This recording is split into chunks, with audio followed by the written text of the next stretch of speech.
Bonjour et bienvenue à bord. Si tu voyages souvent, tu connais bien cette phrase. Mais savais-tu qu'au moment où il t'accueille, l'équipage vérifie également certains détails importants te concernant, de ton physique au style de bijoux que tu portes. Mais pourquoi donc ?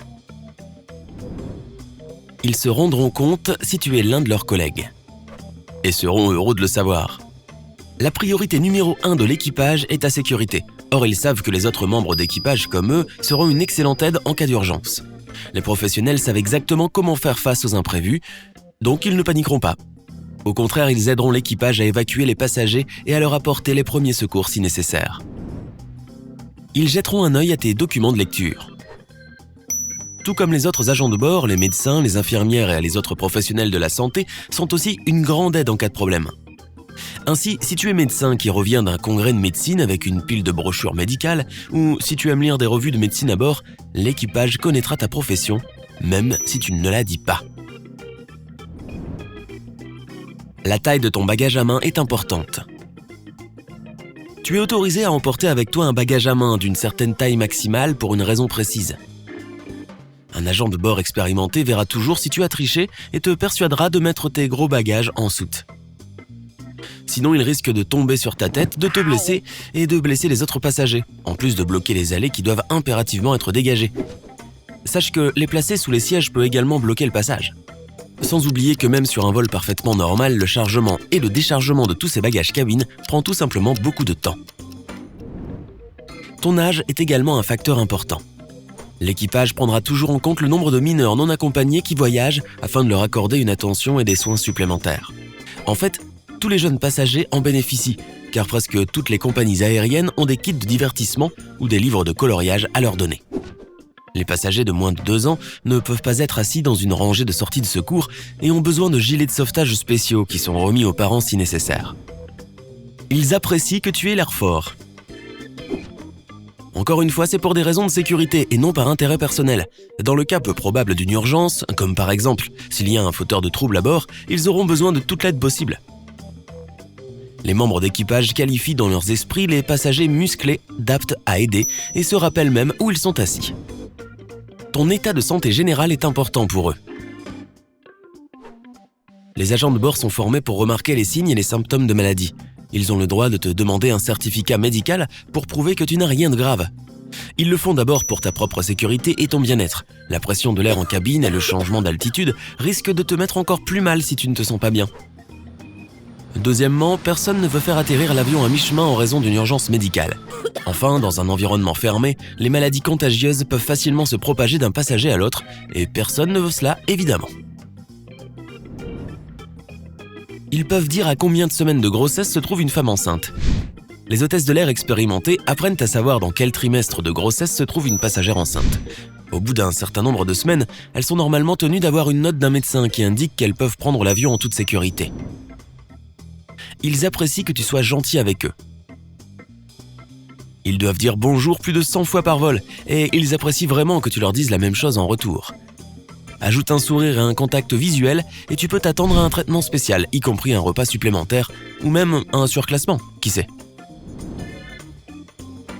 Ils se souviennent si tu n'as pas été aimable. Si pour une raison quelconque tu ne peux pas dire bonjour en entrant dans l'avion, tu n'es pas juste impoli, tu donnes des informations sur toi. En fait, de cette manière, l'équipage teste les passagers. Les grincheux sont classés dans la catégorie potentiellement hostile. Les agents de bord savent qu'ils ne vont pas demander de l'aide à ces personnes en cas d'urgence. Le fait d'éviter le contact visuel en dit beaucoup. La deuxième partie du contrôle des passagers consiste à essayer d'établir un contact visuel avec eux. Si quelqu'un détourne le regard, c'est une raison de s'alarmer.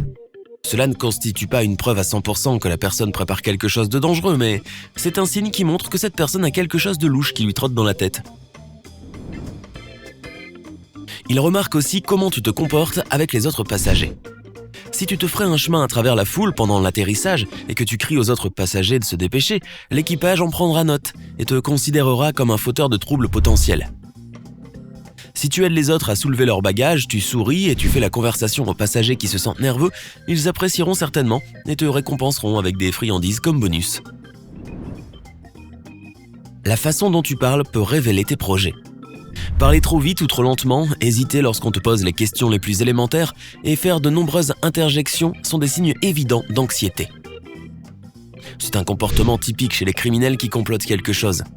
Se gratter la tête et les poignets, avoir les muscles faciaux anormalement tendus, bouger avec des mouvements raides, tousser, hocher la tête de manière excessive et la secouer sont aussi des signes d'anxiété.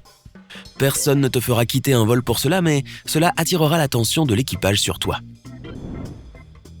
Ils sauront si tu es aérophobe.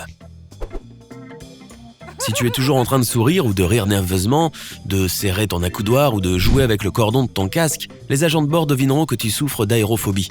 Et ils feront de leur mieux pour que tu te sentes à l'aise. Ils essaieront de te remonter le moral et si cela ne fonctionne pas, ils te laisseront tranquille et garderont un œil à distance pour éviter de déclencher une crise de panique.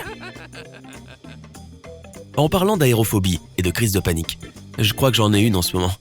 Je plaisante. Laisse-moi te demander, aimes-tu prendre l'avion ou te sens-tu mal à l'aise dans les airs ? Fais-le moi savoir dans la section commentaires ci-dessous. La façon dont tu es habillé peut faire la différence. Si tu es bien habillé et bien soigné, tu as plus de chances d'avoir un surclassement. Il faut un certain style pour voyager en affaires et en première. Une autre raison pour laquelle l'équipage vérifie ta tenue est de voir si ce que tu portes peut constituer un obstacle si jamais tu devais quitter l'avion en urgence. On ne parle pas seulement de vêtements dans lesquels tu pourrais te prendre le pied, mais de matières qui pourraient être inflammables. Il regarde aussi le type de bijoux que tu portes. En matière de sécurité, les bijoux sont aussi importants que les vêtements. Des boucles d'oreilles ou des gros bracelets peuvent ralentir l'évacuation. La personne avec laquelle tu embarques est également importante. Si tu voyages avec ta famille mais que pour une raison ou une autre tu as des sièges dans des rangées différentes, l'équipage peut essayer de vous faire asseoir ensemble pendant l'embarquement. Cela rendra le vol plus agréable pour tout le monde. Une autre chose importante, si l'homme en bonne forme physique qu'ils ont repéré au début voyage avec sa famille, l'équipage devra chercher quelqu'un d'autre comme aide potentielle. Un père de famille sauvera probablement d'abord ses proches et ne risquera pas sa vie pour les autres passagers. Ils ont l'œil pour les objets de contrebande.